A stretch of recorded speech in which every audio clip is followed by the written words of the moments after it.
Well, good afternoon, everyone, and welcome to my regular update from Washington. I got 4 items I want to cover at the top, and then I'll turn it back to Valeria and be happy to take your questions. The first is a bill that Tim Kaine and I introduced today that goes at the issue of the masking and failure to identify themselves from many ICE agents.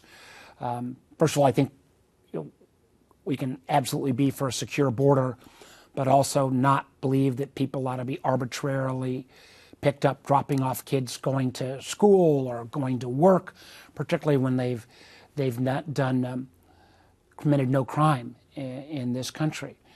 As I'm sure many of you know, the ICE budget was so dramatically increased in the big ugly bill that ICE's current budget at $37.5 billion is larger than the FBI's budget entirely. So picking up people and deporting them is more significant than all the crime investigation. It's actually, the ICE budget is bigger than all of the militaries in the world except for the top 15. And my understanding is it's even bigger than the IDF, the Israeli Defense entity.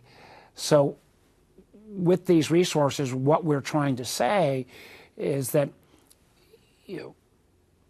existing rules for state troopers, for your sheriff, for your local policeman, they don't come masked to carry out their duties. So we think the standard ought to be for ICE the same it is for the state police or for your local cop, that you should be able to identify yourself, you should be able to see your face. This is important for law enforcement because people, as we've seen with the tragedy in Minnesota a number of months back, where people will appear to be law enforcement or not, and shot a couple of legislators. So we think that we ought to have that ability to be transparent. I can't go on the Senate floor wearing a bag over my head and introduce a bill. I think the same should be the case for law enforcement. Obviously, there are certain exemptions, and those include if you're undercover or if you're on a SWAT team. We also acknowledge that there are legitimate concerns from law enforcement about being doxxed, which is the process over the internet where you get harassed. So we also provide resources in this bill so that law enforcement members, particularly ICE, if they want to get the kind of privacy protections that will allow them to scrape some of their data on the internet and not be able to be harassed at home, we think that makes sense as well. This balanced approach is why we've already received broad support from a law enforcement enterprise, from a number of immigration groups, from SEIU, the union that represents a lot of migrant workers. So we think this approach that recognizes law enforcement's legitimate concerns, but also says that ICE should not have a different standard of masking and unmasking than your state trooper or your sheriff or your local police officer, makes sense. And my hope is that we can pick up some support on that and move forward on this issue, because I think the American people, in overwhelming numbers, are turned off to these kind of arbitrary raids that are taking place across communities where people are being picked up and deported many, many times without even any kind of criminal records at all. The next, on a more hopeful note, is housing legislation that I was proud to be part of that passed out of the Banking and Housing Committee this week. Very bipartisan, unanimously passed out. My piece of the bill approached how communities can take blighted buildings. And what I've been particularly interested in is old strip malls. I mean, there's not a community in Virginia that I've visited that doesn't have a deserted strip mall somewhere within their community borders, and able to see if you can convert that to housing. It's a program that builds upon an existing successful program called the HOME program. My bill's bipartisan. It's included in this package. Also in this package, there's increases in modular housing, which is really important for housing supply, and modular housing of today is a lot different than it was 25 years ago. A lot of increased incentives for local communities to cut back on some of the regulations that will, again, increase housing supply. I continue to encourage people all over the country to come and look at what's going on in Henrico County. We're a very creative program where both the Land Bank and the Housing Trust Fund come together, buy up property, and then the county also waives sewer connect fees and permitting fees and permits you quickly using revenues coming from data centers, but to really dramatically increase the supply and making sure there's an affordability mix. We've got components in this housing bill that also help veterans try to get lower mortgage rates, that also tries to help make sure they are not preyed upon in terms of some of the scams that are going on in housing. End of the day, we've got to bring a whole lot more housing. We're about 4.7 million units short.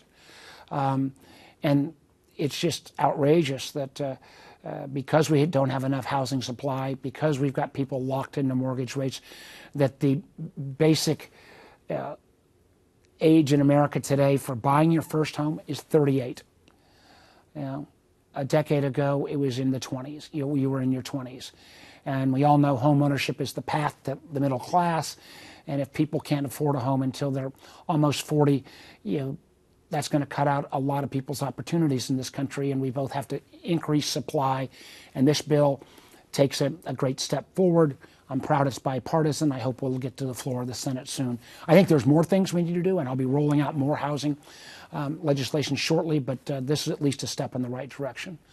Another bill that Tim McCain and I introduced today is one that would roll back in the big ugly bill the draconian, mean-spirited health care cuts on Medicaid.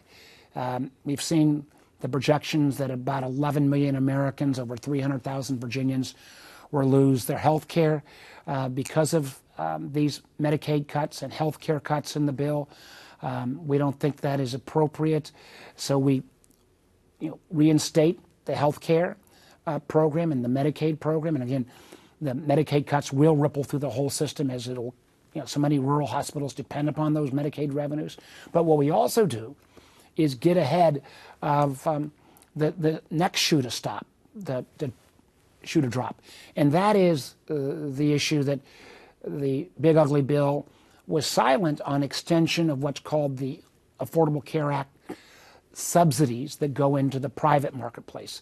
This is another, if we don't renew these subsidies, that'll be another 6 or 7 million Americans, hundreds of thousands of Virginians that will lose their health insurance because it will drive up monthly cost, $600, $700, $800 a month, and Virginians will start to see those costs already passed on because the insurance companies have to build their rates based upon the presumption, I think at this point, or at least have some rates that are based upon the presumption that the Republicans are not going to renew these subsidies into the marketplace. So our bill would say for anybody, hey, if you want to acknowledge you made a mistake on the big ugly bill and that we shouldn't rob health insurance from the marketplace and Medicaid of now estimates of 17 to 18 million people, then sign on. And we'll be anxious to see how many Republicans who are having second thoughts will actually join us in this effort. Final action, and again, a piece of good news. We all know that the level of veteran suicide is way too high in this country. I was very proud with the now chairman of the Veterans Committee, John Bozeman from Arkansas, Republican, to create what we called the Fox Suicide Prevention Program, named after former Sergeant Fox, who passed. This program has already delivered $4.5 million to locally based suicide prevention programs in Virginia. What we are doing is we are reauthorizing this program and hopefully to pump up some additional resources.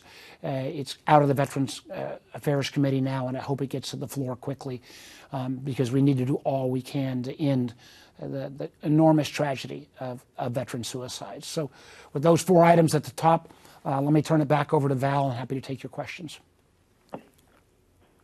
Folks, we have a lot of questions today, so we'll do our best to try to get to them. The first one is from Nick Benton with the Falls Church News Press.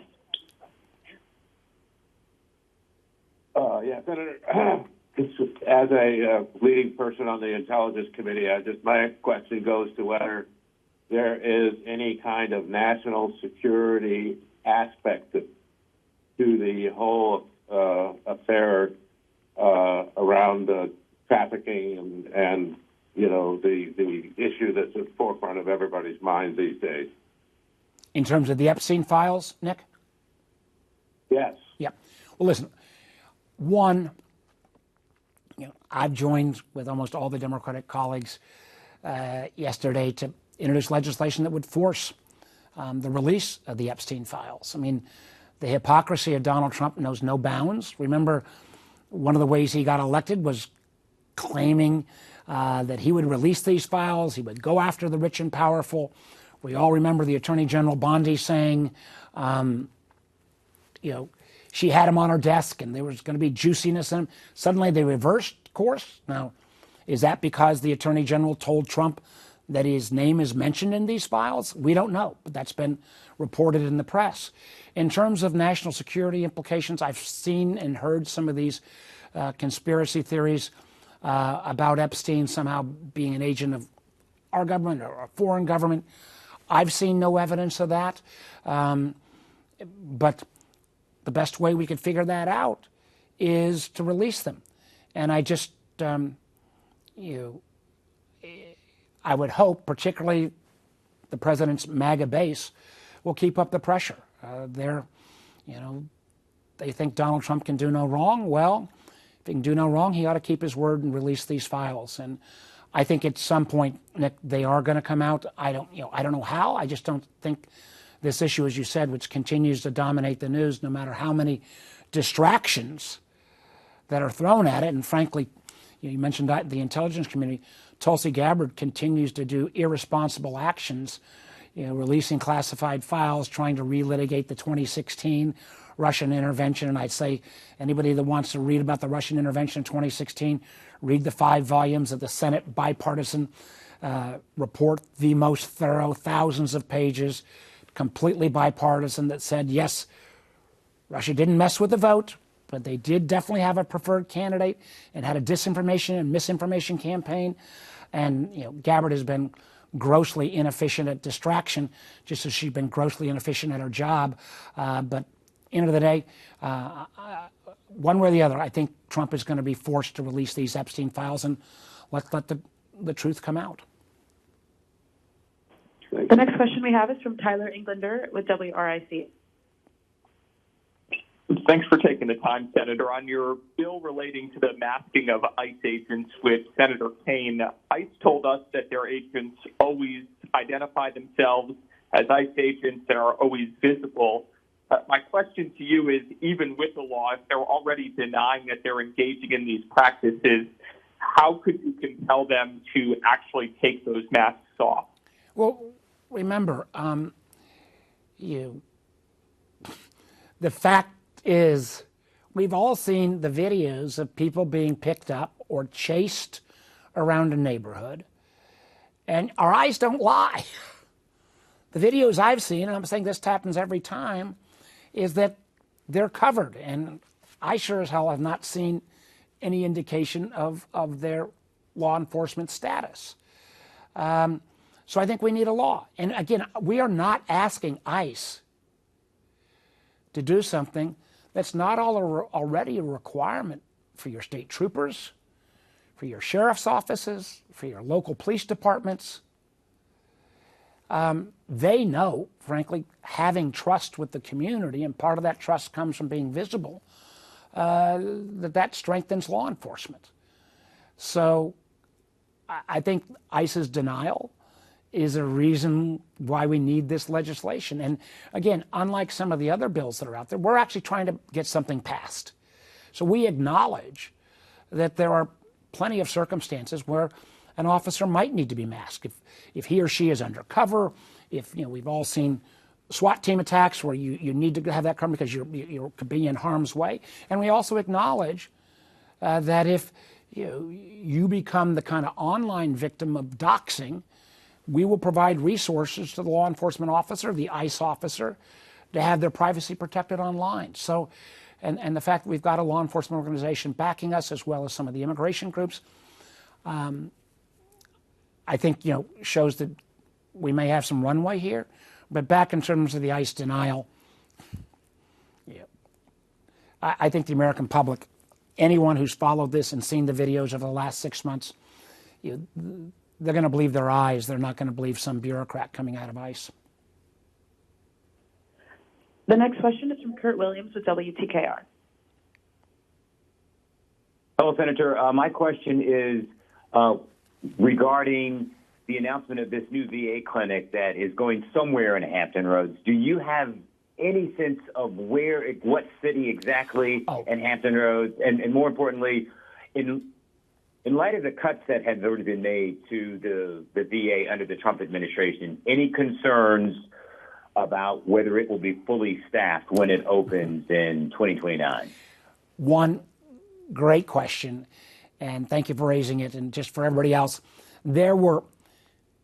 when we did the Hatch Act, which increased veterans benefits for, frankly, folks from some of the more recent conflicts, burn pits type of issues and others, we realized we had to beef up delivery of services. And there were 18 of the clinics that were planned to open. They got caught in a leasing mess that I'm very familiar with, because we went through the same problem, for example, with both the Spotsylvania new clinic and the one that's in Chesapeake that's taken years to reopen. It finally got approved by all the committees, didn't have to be revoted on other than by the committees that are involved. So that's all good news. But I do not have any information about where specifically, other than I believe it has been dedicated to the South Side, so it wouldn't be on the peninsula. And do I have concerns? Absolutely. Because I know when we went to the opening of the Spotsylvania facility, they were only about a third staffed, and I think we were roughly in that same range on the Chesapeake facility. So, I'm very concerned that you get a facility and you can't find people to staff it, because who's going to trust to go work at the VA at this point when they originally said they were going to cut 80,000 jobs, regardless of merit, and now they're saying, oh no, we're only going to do 30,000. Well, hold it. Why would any medical provider say, well, that's a good career choice? Many people join the VA because of a sense of mission, but are you going to really put your career and your medical training into this limbo if you've got these kind of cuts that seem to be hitting an arbitrary number, not based upon making sure veterans get the services that they've earned? This is not charity. This is an obligation we have to our veterans. And it concerns the hell out of me that we don't know how these are going to get staffed. And the evidence of the two new large facilities that are not overnight facilities, not full-on hospitals, but you may have seen they are big, big buildings and got lots of capabilities when we can't even get those staffed. So the next question is from Madison at WVEC. Hi, Senator. We were just asking a question regarding the letter that you and also Senator Kaine sent along regarding the death and investigation of Angelina Resendez. In that letter that you guys have sent to the Secretary, is what defined or realistic accountability actions do you hope to receive by the August deadline that you guys put in that letter? And do you think that these change in procedures, or do you think that this case is going to bring up any change in procedures, with these kinds of investigations moving forward? Yeah, first of all, this is an enormous tragedy, and the family, my heart goes out to them. They deserve answers. All sailors deserve answers. Clearly, the body was really decayed. So I'm hoping we're going to get these answers on process, procedure, if there are improvements need to be made. I've already had a personal call with Secretary Whalen and told him we're going to be sending this letter and are going to be expecting results. He was very familiar with the case. So we're going to stay on him. The family deserves answers. But for that matter, the family of sailors all across America deserve answers so that we can, if there were protocol mistakes, if there are procedures that need to be improved, we can learn from this tragedy. And this may not, the more information we can get to the family, obviously that will also help, hopefully, with their closure as well. But I am optimistic because the secretary in my conversation was very familiar with the case, and I told him we were going to come with very specific questions. So the next question is from Sophia Vengura at CBS 19. Hi, Senator. Thanks for doing this today. Obviously, earlier this week, we saw Fairfax County judge ruling to block Governor Youngkin's appointments to 3 different Virginia universities boards. That's including UVA and Cuccinelli here. Kind of walk us through this. The basis of this lawsuit was just who has the legal standing and what is defined as the General Assembly approving or confirming or denying these board appointments. Where do you think this will stand if it's appealed? Yeah. I went to law school, but I would never claim that I was ever a lawyer. Never practiced law. So I think the basis goes back to clearly the legislature has the ability, the General Assembly has the ability to reject a governor's appointment. The question, I guess, that's being litigated is whether the committee that voted that down, voted against these appointments, is the same as the whole General Assembly. I don't know how this is going to play out. And I know the judges put the order in place to say that these individuals cannot serve. I'm a big believer that, and one of the things I took great pride when I was governor, I had a bipartisan commission that recommended appointments to me for our universities so that we tried not to get too ideological on either end. I think Virginia's got some of the best universities, public universities in the country. I think we have a very strong governance system where our boards do a very good job of governing our universities. And it's one of the reasons that so concerned me about what is coming out of this, both Department of Justice and Department of Education, the brutal threats to the University of Virginia that pressed and pressured President Ryan out of his job. I wish that board had stood up more for him because it felt like the very group that says we ought to believe in states' rights. I thought that was part of the Trump agenda. Well, that they want to believe in states' rights until they can interfere because they don't like the political or whatever that's going on.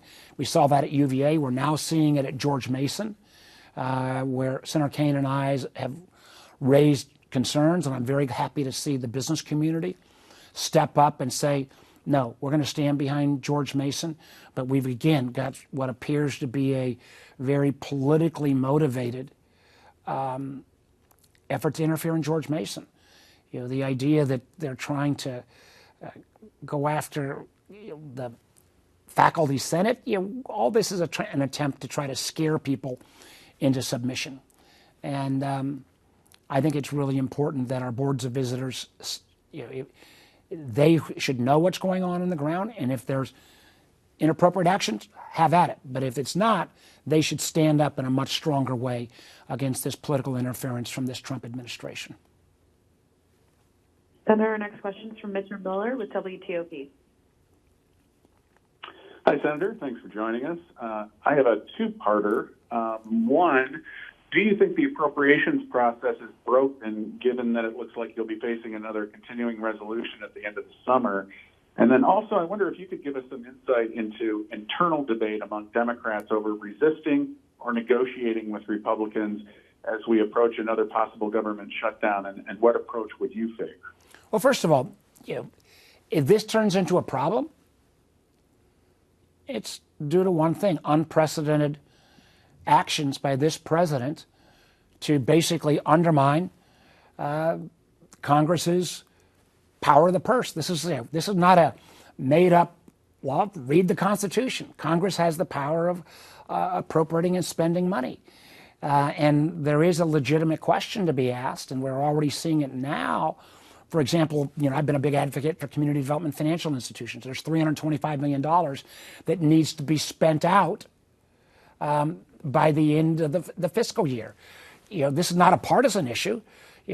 Russ voted, OMB sitting on it. Treasury says they want it spent. So we've got 13 Democrats, 13 Republicans, and I'm talking about the chairman of the Finance Committee, Mike Crapo, the chairman of the Banking Committee, Tim Scott, have said, release the darn money.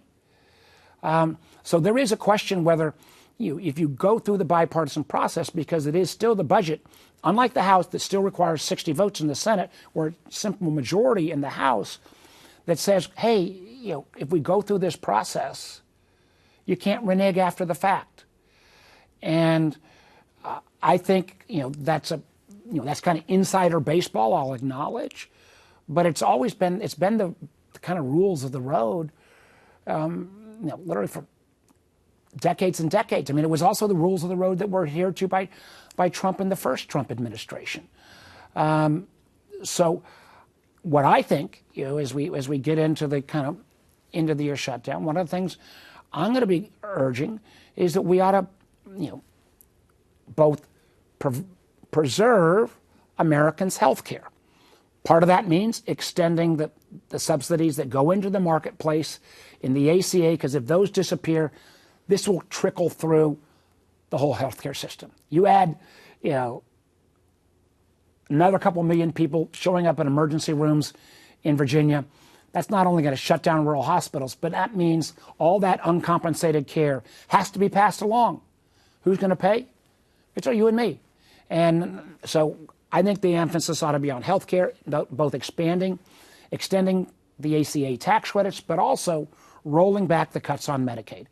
I think most of my Republican friends realize that was a dreadful mistake. Well, we ought to have a chance to review that and change it in this budget battle that'll come up. Senator, the next question is from Brittany Slaughter with WSUT. Hi, Senator. Thank you so much for this call. Just calling, wanted to ask you about your response to Councilman Lee Vogler, the attack on him that happened in Danville yesterday. I mean, it was a horrific attack. I knew the councilman, but I don't know, what were the circumstances. So I heard about the attack, then I heard, bits and pieces yesterday afternoon, but I don't know whether it was gossip or factual. So I'm not gonna weigh in without having additional information. But the basic attack itself was a brutal crime, and the perpetrator should be prosecuted. Senator, the next question, the last question is from Josh Janey with Virginia Business. Hi, Senator Warner. Earlier today, business and executive coaching firm Challenger, Gray, and Christmas, they released a report on job cut announcements in the United States. It says U.S.-based employers announced 62,000 job cuts in July. This is up 140% from the roughly 26,000 announced the same month last. The report cited the DOGE impact as the leading reason for job cut announcements in 2025. And DOGE-related job cuts it cited 289,000 plant layoffs so far this year due to DOGE. What is your reaction to this? I'm wondering if you had any sense of how much of those layoffs were in Virginia and what the impact on Virginia would be from these cuts. I've not seen exact data on Virginia, but I can tell you from personal experience, I've been doing town halls, and I think about the town halls I did in like the Republican districts that surrounded Greater Washington. I did one in Winchester, Charlottesville, Chesterfield, outside of Richmond, and in these town halls, 70-80% of the people either had a family member or knew someone that had been affected by DOGE, whether it was as a government contractor or government employee. We focused a lot on the employees, but there's also been dramatic cutbacks on the contractors. I'd also echo the fact that the Permanent Committee on Investigations, now it was just the Democrats, came out with the report yesterday that I have not had a chance to review yet, that literally says that the DOGE effort has cost the taxpayer so far about $13 billion, hasn't saved a dime. And I believe that's true, and I want to look at the data, but the fact is the sloppiness of this operation and the, firing people, bringing them back, restarting, all that has costs. If anybody had ever run a business before, as somebody who's run a number of businesses, that kind of uncertainty, that kind of jerking around, that kind of chaos costs money. So I think a smart DOGE would have made sense. And one of the things that I'm committed to is if Democrats come back, how do you rebuild some of these programs and services that are essential, but with a whole new model? How do we think about only paying for programs that actually work, only paying for programs that are based on, for example, job training programs after somebody's been placed in a job and they stay there for 6 months, trying to use technology a lot better to make government more user-friendly. That's what should have happened. At least this senator thinks if the Democrats come back, what they shouldn't do is just rebuild back to the old numbers.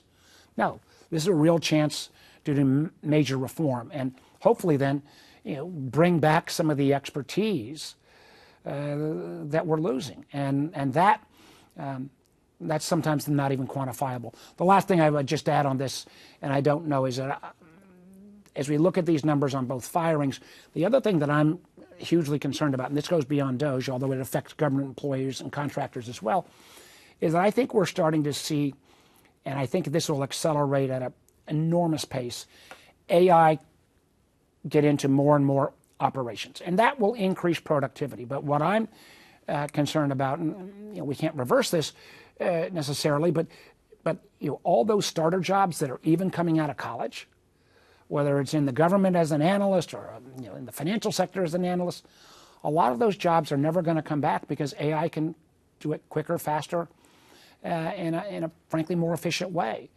So one of the areas that I think we're going to need to think about is, government retraining programs generally have had a bad record, but we're going to need not a whole of government, we're going to need a whole of society to think about how we grapple with AI dislocation. And boy, oh boy, I hear it from college students and folks going to college and from folks right out of college that not only are older folks not leaving the workforce in the same numbers because there's so much uncertainty, but also that AI is destroying a lot of these entry-level jobs, and sorting this out, I think, is going to be one of the biggest issues to come. So I know went a little bit long on that, but Val, if that's the last question, I thank everybody, and hopefully before next week, we'll the Senate will join the House on being out, but we've got some more work to do in front of us today in the next couple of days.